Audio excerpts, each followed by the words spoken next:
Salut, Pecciot. Bienvenue au News Hardware avec Pika.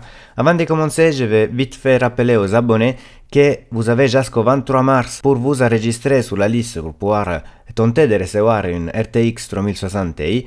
Pour l'instant, j'ai reçu une centaine d'applications, donc dépêchez-vous. Et maintenant, on va parler des news parce que il y a beaucoup de news aujourd'hui sur processeurs et cartes graphiques. Déjà, il y a les nouveaux Ryzen qui vont sortir. Après, on va parler de la date définitive de la présentation des cartes graphiques Intel Arc. J'ai des gros leaks sur les RTX 4000. Je vais faire le point sur l'acte des serveurs d'NVIDIA. C'est pire de se compenser, surtout pour qui achetait une carte graphique NVIDIA, et beaucoup d'autres choses à vous présenter. A tout de suite.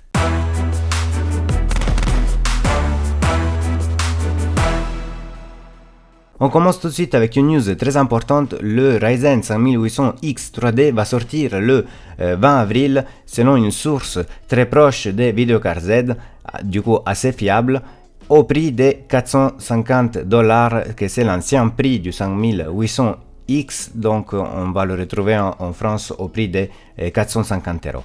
De plus, ce n'est pas le seul processeur qui va arriver le 20 avril, au moins qui sera présenté par AMD.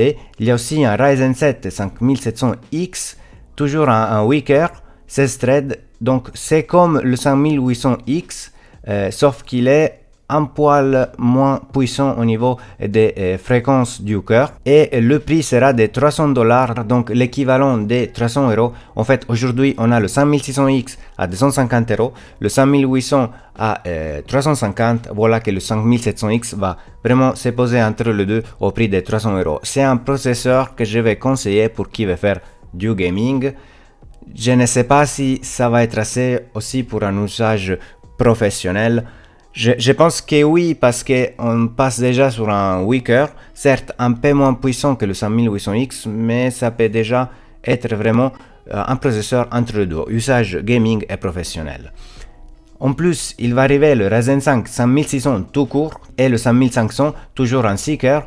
La différence entre les deux, on le voit, c'est la fréquence et la quantité totale de cache. Le 5600, ça va être un poil moins performant du 5600X.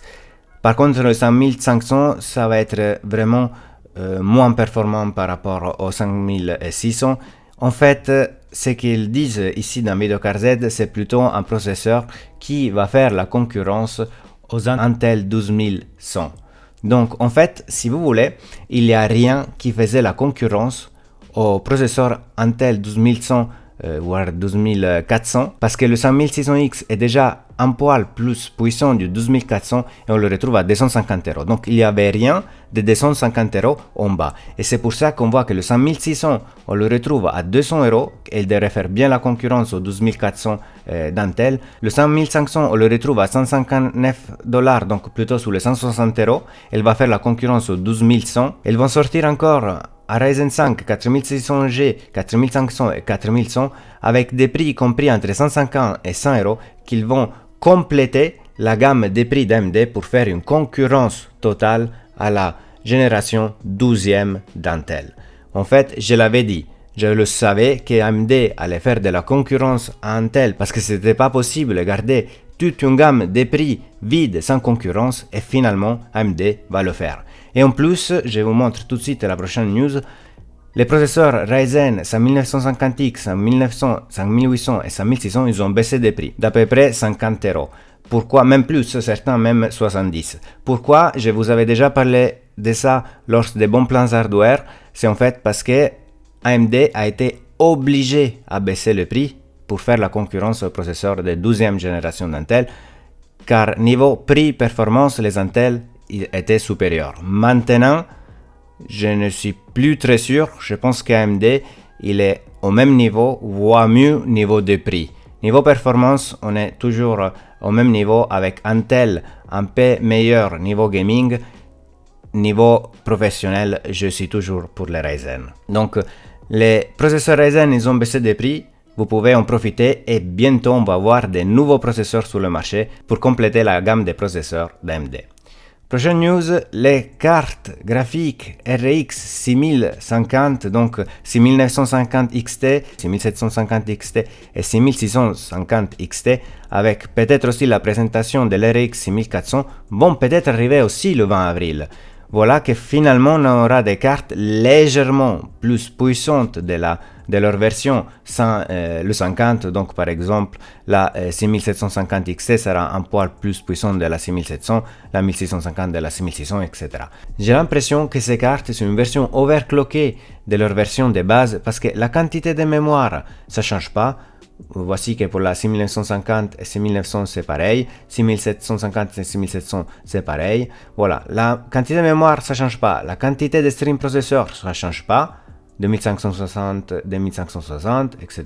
C'est toujours la même. Ce qui change c'est la vitesse de la mémoire, donc la fréquence de la mémoire, et je pense qu'il va augmenter aussi la fréquence du processeur graphique parce que sinon je ne comprends pas comment on peut avoir une amélioration de performance ou s'il y a une amélioration de performance est vraiment très légère. Je ne sais pas pourquoi ils ont voulu faire ces refresh vu que Nvidia au final n'a pas vraiment annoncé des refresh des cartes graphiques très importants. Ils ont augmenté un peu la quantité de VRAM dans certaines, mais c'est vraiment rien d'exceptionnel. On l'a vu, ça change pratiquement rien au niveau performance.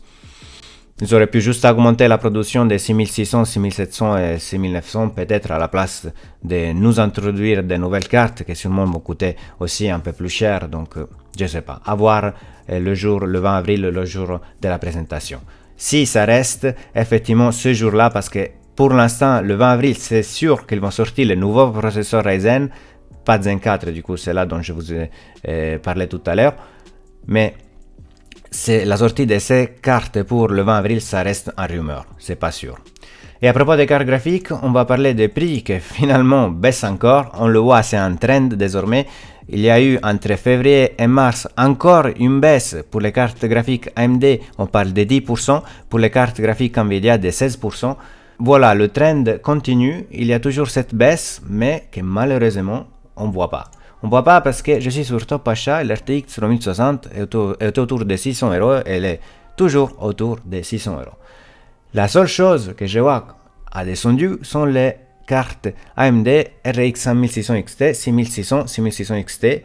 La 6700 XT aussi, la baissé des prix. On la retrouve au prix de 740 €, que c'est le plus bas que j'ai vu depuis un moment. On l'a retrouvé plutôt sur les 800 €. Après, il faut faire attention parce que c'est une carte qui à la base devrait coûter autour de 470 €. Donc le prix, ça reste toujours très cher. 470, 500 €. On est toujours à 230, 240 € de plus. Donc, vous savez, je vous propose pas dans les bons plans hardware des cartes plus puissantes de l'RTX 3050 ou d'une RX 6600 XT parce que au niveau du prix, pour l'augmentation qu'il y a eu avec la pénurie, pour moi, il reste toujours trop cher. Trop cher. Parce que si à un certain moment, le prix va tomber comme avant, vous perdez tout de suite de l'argent. Voilà, vos cartes graphiques vont tout de suite se dévaluer. On passe à Intel. Finalement, on connaît cette date de présentation des cartes graphiques Intel Arc. Ça sera le 10 mai. Lors de la Intel Vision, c'est une keynote, une conférence dont ils vont nous parler de leurs derniers produits et surtout des cartes graphiques Intel Arc. Donc je ne sais pas si exactement le 10 ou le 11 mai, mais sera, je crois, plutôt le 10 mai. Voilà, en tout cas, je vais traiter ça en live stream et on va discuter de ça pendant qu'Intel fera la présentation. Je vous ai parlé des cartes graphiques Intel Arc dans une vidéo, regardez-le pour en savoir plus. Et maintenant, on passe à un leak sur les cartes graphiques d'Nvidia Lovelace, l'RTX 4000. On a beaucoup d'infos par le YouTuber Morslow is Dead. Alors, déjà, c'était clair que la top des cartes RTX 4000, on parle probablement de l'RTX 4090, était design donc architecturé pour avoir une consommation de 450 watts, avec des performances 60 voire 80% plus d'ampères. Après, à cause de RDNA 3, donc AMD avec ses cartes graphiques RX 7000, Nvidia a dû pousser plus la consommation pour augmenter les performances, pour pouvoir faire la concurrence AMD qui avec l'RDNA 3 et l'RX 7000 va être très agressif. Là, je suis pas sûr qu'NVIDIA va garder son monopole sur les cartes graphiques. Je pense que finalement AMD peut faire le pas en avant et surpasser NVIDIA. Donc maintenant, on s'attend plutôt une carte entre 500 et 600 watts. Donc très énergivore et c'est pour ça qu'on aura besoin d'un connecteur PCIe 5 Express dont je vous parle tout de suite après. De plus, l'RTX 4090 voire 4080 est fabriqué pour supporter la vitesse de mémoire GDDR7 de nouvelle génération et probablement la GDDR7 itself, ça veut dire en elle-même. Donc peut-être il y aura de la GDDR7 dans les nouvelles cartes, si pas tout de suite, sûrement de la version refresh. On aura une augmentation entre 25 et 50% de performance sur du ray tracing, mais ça peut encore changer. Et surtout, le paper launch, donc l'annonce de ces cartes, va arriver à la fin du troisième trimestre de l'année, donc plutôt pour juillet. NVIDIA devrait juste les annoncer en juillet, après elles seront disponibles plutôt vers la fin de l'année. Les AIB, les partenaires d'NVIDIA, Asus, MSI, Gigabyte qui fabriquent les cartes custom, pour l'instant ne savent rien du tout. Elles seront juste des informations un mois avant le lancement des cartes. Donc je pense que plutôt en juin. Encore, ici on retrouve toutes les informations dues au hack des serveurs d'NVIDIA.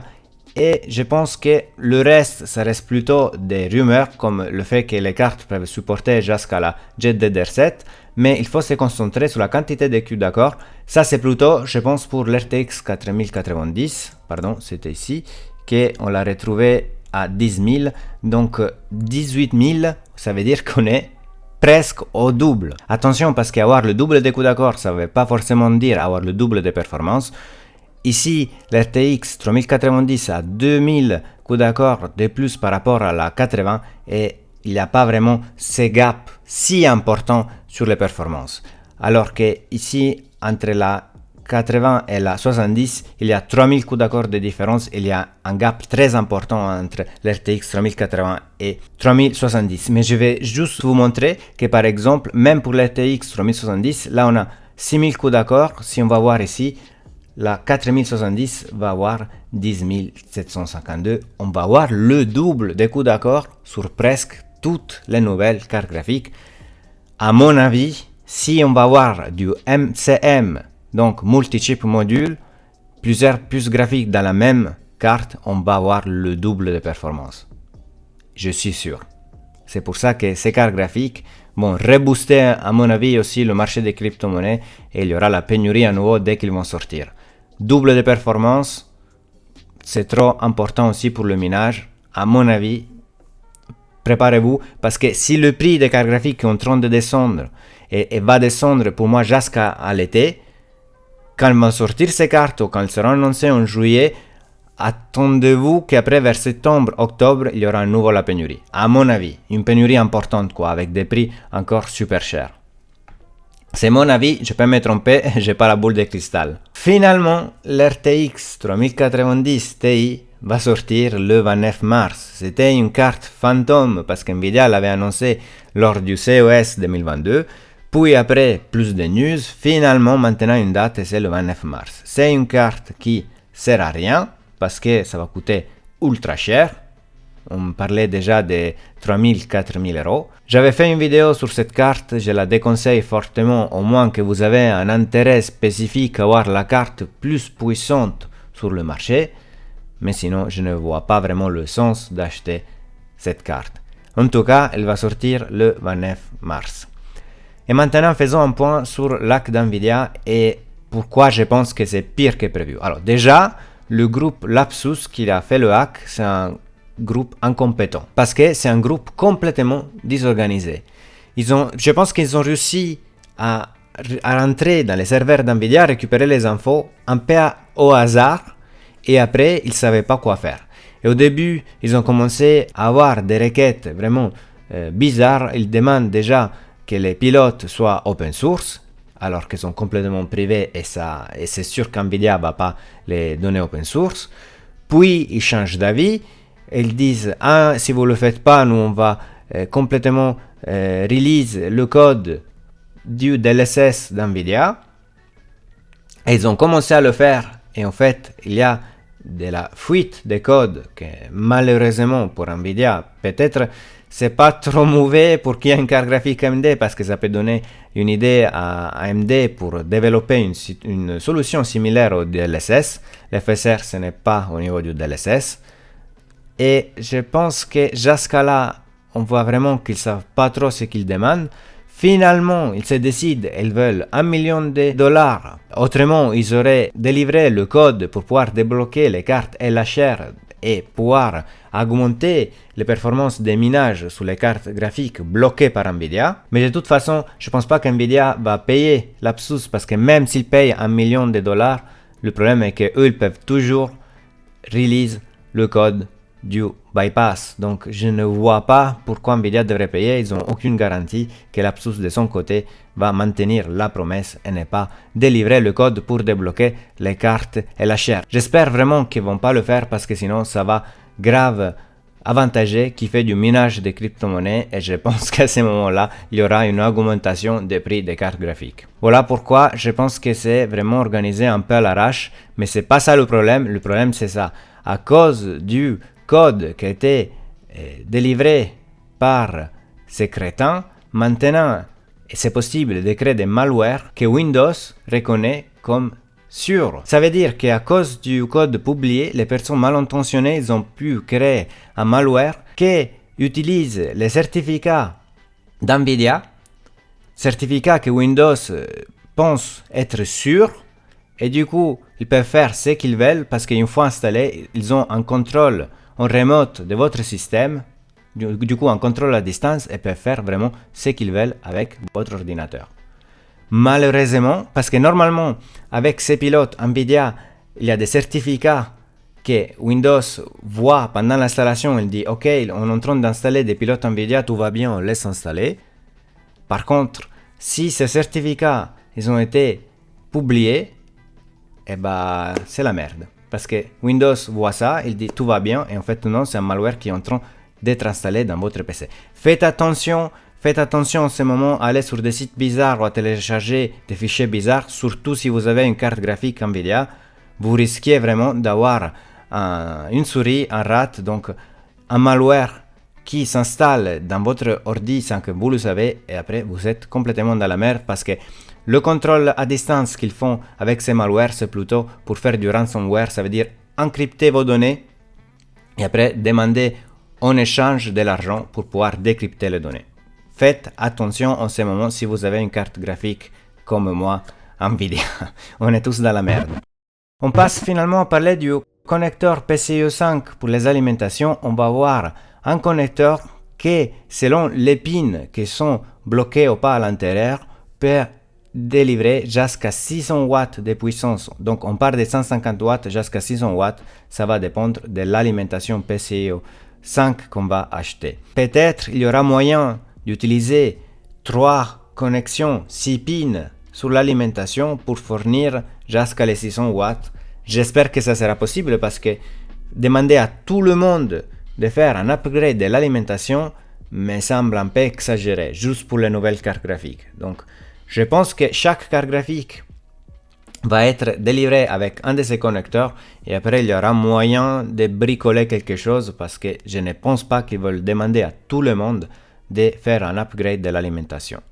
Mais voilà, maintenant on sait qu'il y a différents types de câbles selon la puissance qu'on veut directement demander à l'alimentation. 600 watts directement sur une carte graphique, ça sera plutôt pour l'RTX 4090-4080.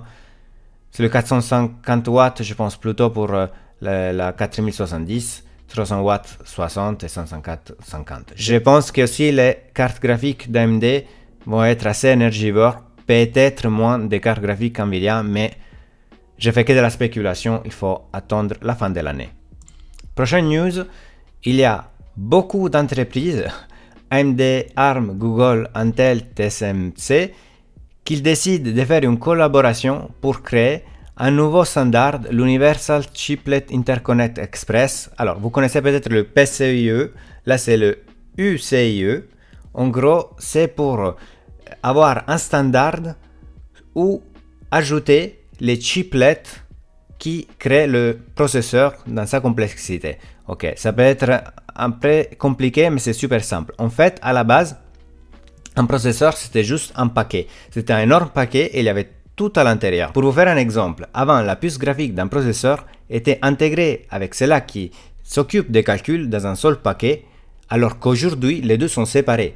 Et en fait, ça sera possible avec ce standard, idéalement, d'avoir une puce qui s'occupe des calculs d'Intel et une puce graphique AMD. Évidemment, je ne pense pas que ça va se passer pour une question de licence, mais on ne sait jamais. Mais avec ces standards, je fais un exemple AMD ou Intel, mais même ARM peut fournir des composants Intel pour créer ces processeurs, de façon d'avoir dans le processeur un mélange de puces de différents fabricants. Donc, on va avoir un standard de l'interface de connexion des puces. On change de sujet. Finalement, ils arrivent sur le marché les cartes mères H610 avec support mémoire DDR5 et DDR4 pour processeurs d'Intel de 12e génération. Ce sont des cartes que je vois bien avec les processeurs 12100, 12100F, 12400, 12400F parce que ce sont des cartes vraiment basiques dont on ne va pas utiliser pour faire de l'overclocking. Voilà, on retrouve par exemple ces cartes au prix entre 117 et 130 euros. Et sont des cartes basiques. Vous voyez, il y a 2 slots de RAM, 2 entrées pour la RAM, il n'y en a pas 4. Il y a 4, 6 ports USB. Voilà, ce sont des cartes basiques, mais ils ont tout ce qu'ils font. Ils ont du PCIe 4 par exemple. Et le prix, c'est vraiment le moins cher que vous pouvez trouver pour installer des processeurs de 12e génération d'Intel. Et je termine ces news avec l'annonce officielle d'MSI sur les I/O Mag Core Liquide de 140Hz et 360Hz.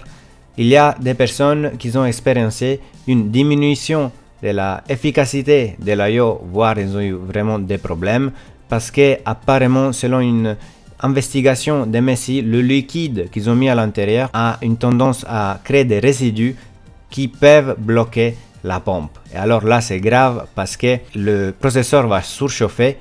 Et heureusement, Intel et AMD, ils ont un mécanisme qui, si le processeur surchauffe, arrête l'ordi, il l'éteint direct pour éviter évidemment un endommagement du processeur. Mais ce n'est toujours pas sympa. Donc, si vous commencez à avoir une diminution de l'efficacité de ces I/O, vous avez bien le droit de demander à MSI un remplacement parce que ce n'est pas normal. Et eux, ils ont annoncé vraiment officiellement ça. Dans mes prochains bons plans hardware, je vais sûrement pas vous conseiller ces I/O. Voilà. Donc maintenant c'est officiel, faites attention, si vous avez un problème, n'hésitez pas à contacter MSI. C'est tout pour les news d'aujourd'hui, faites-moi savoir dans les commentaires ce que vous en pensez. Mettez un like si cette vidéo vous a plu, abonnez-vous pour recevoir plus de news sur l'hardware. À la prochaine, Compica. Ciao.